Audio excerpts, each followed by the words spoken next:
आज के दिवस पर हमारे समस्त ग्वालियरवासियों को, मध्य प्रदेश के वासियों को, देश के वासियों को मकर संक्रांति का दिवस है, नववर्ष का दिवस है। संक्रांति के दिवस पर आप सभी को बहुत बहुत शुभकामनाएं। हमारे मराठी में कहा जाता है, तिळ तुम्ही घ्या आणि गोड गोड बोला। मतलब संक्रांति के दिवस पर तिल आशीर्वाद प्रदान अपने घर के मुखिया से पांव पड़ के ग्रहण करो और पूरे दिन अच्छे अच्छे बोल, अच्छी अच्छी भावना सबके प्रति रखो। तो ये मकर संक्रांति का दिवस आपको बहुत बहुत बधाई। आज का दिवस जहां नई उम्मीद और नई शुरुआत का दिवस होता है, वहीं जिन हस्तियों ने इस देश की एकता और अखंडता के लिए अपना सब कुछ त्याग कर दिया, बलिदान कर दिया,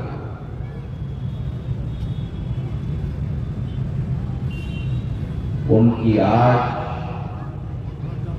उन्होंने बलिदान की हमारे भविष्य के लिए। ऐसे भारत माता की कोख से जन्मे हुए वीर सुरमाओं को भी नमन करने का, शीश झुकाकर नतमस्तक होने का आज दिवस है।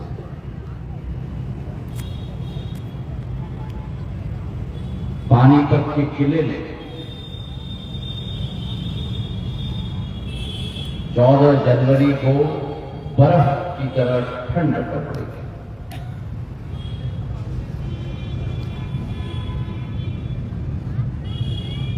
जब मराठाओं को आजाद हुआ 1660 में, ये अफगान अपनी आंख ऊपर करके भारत के हिमालय की चोटी की तरफ देखा।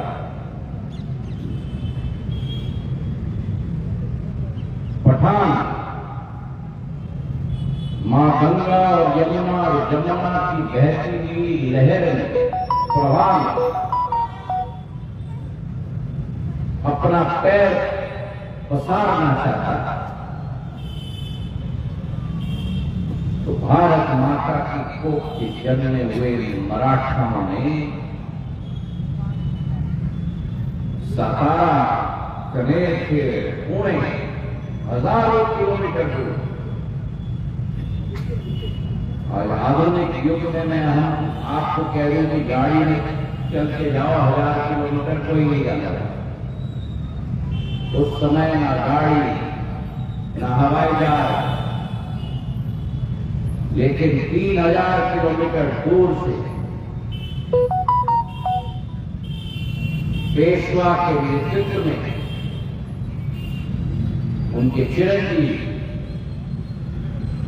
विश्वासराव और विश्वासराव जी के साथ पेशवा के भतीजे सदाशिव भाव के नेतृत्व में 1 लाख की मराठा सेना,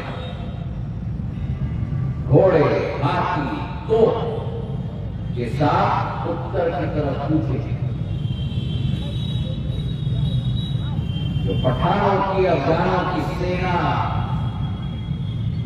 पंजाब के स्वर्ण मंदिर को ध्वस्त करते हुए भारत की गंगा और यमुना संस्कृति को नष्ट करने के लिए निकल रही है,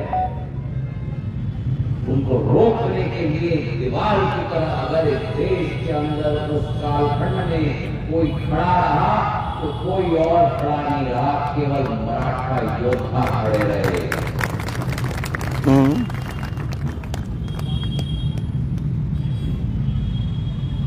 बाप और बेटा,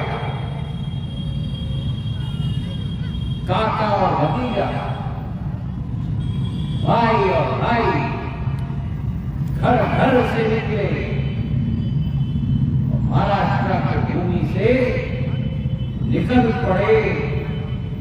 जहां एक तरफ अवध से रोहिला पठान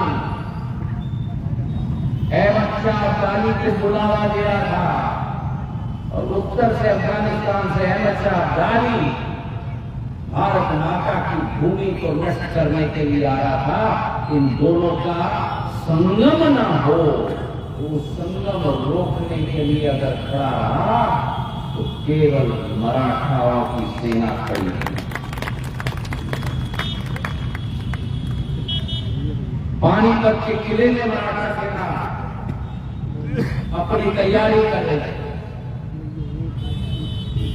और पुजारियों के साथ बैठकर तय किया कि अगर निकलना है और अपने रक्त को गंगा जमुना के साथ मिलाना है तो मकर संक्रांति का दिवस चुना है। सुबह सुबह 6 बजे पूरी सेना निकली।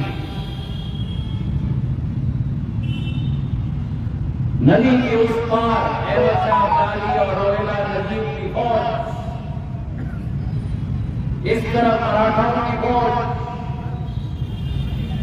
नेतृत्व मेरे पूर्वज माची महाराज और इनके समूचे परिवार के योद्धाओं ने, 16 सिंधिया परिवार के योद्धाओं ने माची महाराज के साथ नेतृत्व किया।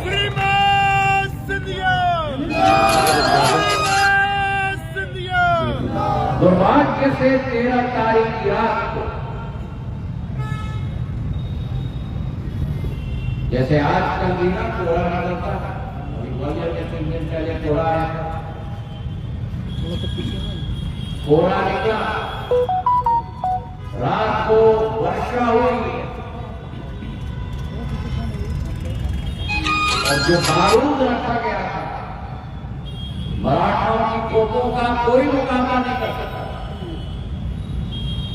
और जो बारूद रखा गया था, सारी बारूद गीली हुई।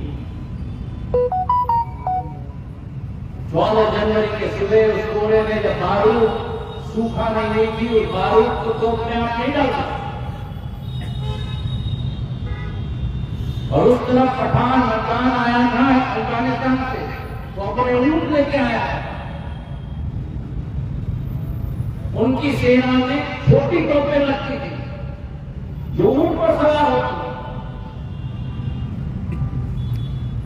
और हमारी तोपें निजात के बराबर हो गई क्योंकि बारूद गीली होती। फिर भी पानीपत के किले के दरवाजे खोले और विश्वास राव, सदाशिव भाव, माची महाराज के नेतृत्व में हर हर महादेव का नाम निकल के मराठा सेना निकली पठान का नाम।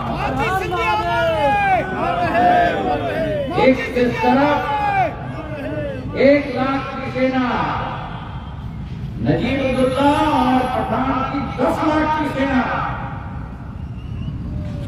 मराठाओं ने पठानों को काटा और मराठा कट भी गए। युद्ध की भूमि में हाथी पर विश्वासराव पेशवा के चिरंजीव तो गोली लगी, हाथी से गिरे। क्या उम्र थी? उस जमाने में लोग निकलते थे तो 16 साल की उम्र में वीर गति प्राप्त करते थे। 16 साल का बालक ने वीर गति प्राप्त की। उनको गिरते हुए उनके काका सदाशिव भाव ने देखा तो भावुक होकर अपने घोड़े से उतरे और उनके हाथी की तरफ कूच लगाई।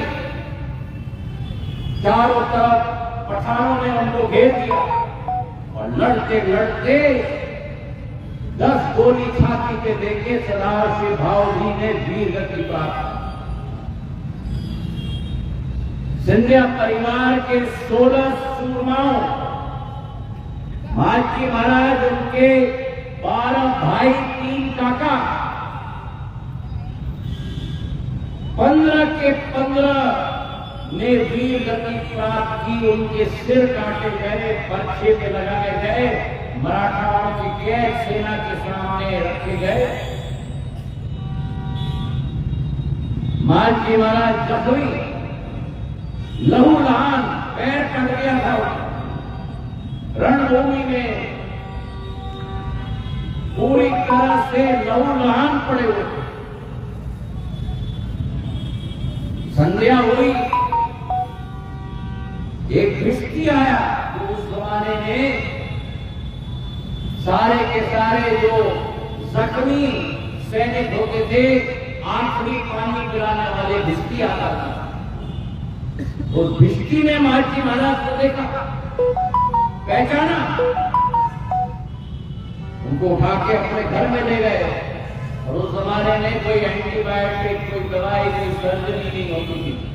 आयुर्वेद का लीप लगता था। उनका कटा हुआ पैर पे लीप लगा के उनको ठीक करके, जिस व्यक्ति ने अपने 16 परिजनों को, अपने 1 लाख भाई बहनों को कटते हुए देखा। आज भी हमारे कैसे गांव कनेरखेड़ में, सातारा डिस्ट्रिक्ट में, जिले में एक मंदिर बना हुआ है। मंदिर का क्या नाम है? मंदिर का नाम है 16 खम्भ। क्यों? क्योंकि एक एक खम्भ शिंदे परिवार के उस पूर्वज के लिए लगाया गया है जिसने वीर गति प्राप्त की मां भारती के। ये कोई साम्राज्य स्थापित करने की लड़ाई नहीं थी, ये कोई सोने चांदी की लड़ाई नहीं थी, ये कोई हाथी घोड़े की लड़ाई नहीं थी। ये लड़ाई थी भारत माता की एकता, अखंडता बनाए रखने के लिए, भारत की स्वाभिमान को बचाए रखने के लिए मराठाओं की लड़ाई अफगानों के विरुद्ध थी। आज मेरे रोंगटे खड़े होते हैं, क्योंकि जिस व्यक्ति ने अपने 16 परिवारजनों को कटते हुए देखा हो, 1, 2, 3, 4, 5, 6, 7, 8, 10, 12, 14, 16 परिजनों को कटते हुए देखा हो, वो व्यक्ति भी हिम्मत नहीं हारा। 3 साल के अंदर दोबारा कटे हुए पांव के साथ सेना खड़ा किया और 10 साल के अंदर तो मराठा साम्राज्य भारत की रक्षा करते हुए, कटते हुए शिवाजी महाराज के समय से ध्वस्त हो गया था। शिवाजी महाराज की हिंदवी स्वराज के सपना अगर देश के अंदर किसी ने अखंड भारत का सपना पूरा किया हो,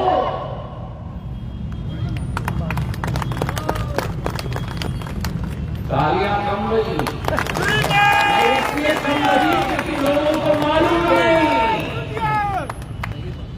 मालजी महाराज ने भारत का भगवा झंडा अटक अफगानिस्तान से लेकर कटक उड़ीसा तक, गुजरात के भरूच से लेकर प्रयागराज इलाहाबाद तक अखंड भारत तय करने का कार्य मालजी महाराज ने किया। और 10 फरवरी 1671, ठीक 10 साल और 1 महीने कम से अवधि में शाह आलम द्वितीय को दिल्ली के लाल किले के कैद खाने में डालकर दिल्ली के लाल किले पर किसी हिंदू राजा ने भगवा झंडा फहराया। 1771 से 1803 तक सिंधिया परिवार की राजधानी न उज्जैन थी न ग्वालियर था। सिंधिया परिवार की राजधानी दिल्ली थी। दिल्ली फतेह करने का कार्य मालजी महाराज ने किया। मेरे कहने का तात्पर्य यह है कि भारत माता को नष्ट करने के लिए कई विदेशी आक्रांताओं ने कोशिश की।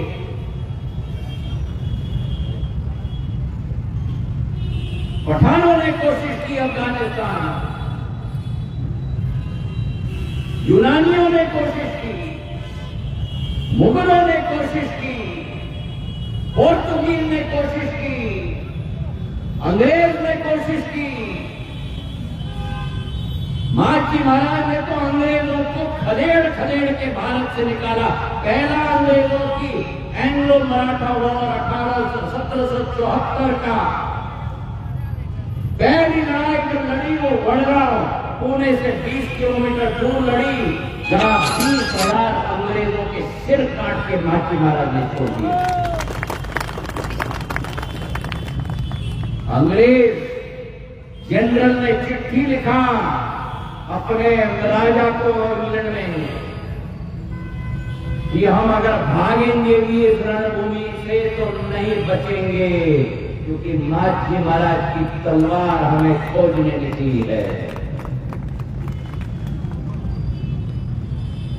और कहने का तात्पर्य यह है कि जो भी विदेशी आक्रांता आया हो, ये भारत माता एक ऐसी माता है जिसके वीर सदैव उठकर भारत माता की एकता और अखंडता बनाए रखते हैं। मेरे भाइयों, आज सोमनाथ मंदिर का भी जिक्र मैं करना चाहता हूं। मोहम्मद गजनवी और विदेशी आक्रांताओं ने सोमनाथ को नष्ट एक बार नहीं, 10 बार नहीं, 70 बार किया। लेकिन जितने बार सोमनाथ मंदिर को नष्ट किया, समुद्र के तट से उतने बार सोमनाथ मंदिर दोबारा उभर के निकला।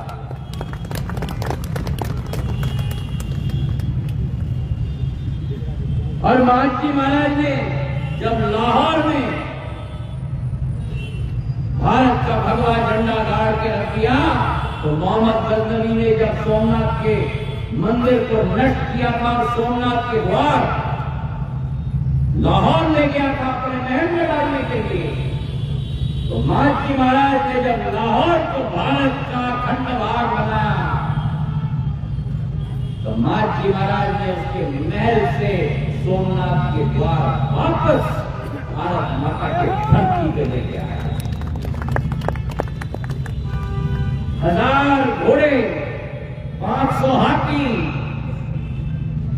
की सुरक्षा के आधार पर वो द्वार वापस सोमनाथ पहुंचाए। लेकिन वहां के पुजारियों ने कहा 760 साल ये विदेशी आक्रांताओं के महल में रहा है, तो अब हम मंदिर में इसे नहीं रख पाएंगे। और आज भी वो द्वार महारानी बैगाबाई जो माची महाराज की बहू थी, उनके द्वारा उज्जैन में गोपाल मंदिर में आज भी वो द्वार अभी भी प्रतिष्ठा करके वहां लगे हुए हैं। प्रधानमंत्री जी आज कर रहे हैं। भारत का मान, भारत का सम्मान, भारत का स्वाभिमान, देश देश के नागरिक में दोबारा छाती के अंदर एक ज्वालामुखी की तरह तड़पना चाहिए। उज्जैन का महाकाल लोक जो राणोजी महाराज ने उज्जैन का मंदिर स्थापित किया था, जो इल्तुतमिश ने नष्ट किया था, काशी विश्वनाथ का मंदिर जो प्रधानमंत्री जी ने स्थापित किया है, सोमनाथ में जो उन्होंने कार्य किया है, बद्रीनाथ, केदारनाथ में, आज भारत अग्रसर हो रहा है। मेरे भाइयों बहनों, समरसता के आधार पर, आत्मनिर्भरता के आधार पर, आर्थिक रूप से, आध्यात्मिक रूप से, और उसी भारत की तरफ हम बढ़ रहे हैं। अमृत काल से शताब्दी काल तक जिस भारत की कल्पना माची महाराज जैसे योद्धाओं ने भारत के लिए किया, तो आज उस पानीपत के सुरमाओं को 265 वर्ष हो गए, लेकिन आज भी उस पानीपत की धरती पर भारत के वीरों की खून उस धरती पे रही है। आज भी जाओ तो दर्शन करना वहां, एक आम का पेड़ लगा हुआ है, उस स्थान पर आम का पेड़ लगा हुआ है, पर उस आम का पेड़ का नाम केवल आम का पेड़ नहीं है, वो आम का पेड़ का नाम रखा गया है काला आम। काला आम क्यों? क्योंकि वो आम का पेड़ मराठाओं के रक्त के आधार पर काला हो चुका है। आज भी वो काला आम का पेड़ फल देता है, वो फल इन पूर्वजों का आशीर्वाद है। उस आशीर्वाद को हम सबको ग्रहण करना चाहिए। हमारी भारत माता की सौगंध लेकर भारत की एकता, अखंडता, भारत की आत्मनिर्भरता, भारत की क्षमता, भारत की सम्मान, भारत का मान के लिए दिन और रात और दिन आप और हमें एक करना होगा। तब सच्ची श्रद्धांजलि महाजी महाराज, विश्वासराव, सदाशिवराव और ऐसे सारे वीरों के प्रति हम लोग दे पाएंगे। मकर संक्रांति की आपको बहुत बहुत शुभकामनाएं। इतिहास को साक्षी रखना, इतिहास को साक्षी रखोगे तभी भविष्य का निर्माण कर पाओगे। बहुत बहुत धन्यवाद। जय हिंद।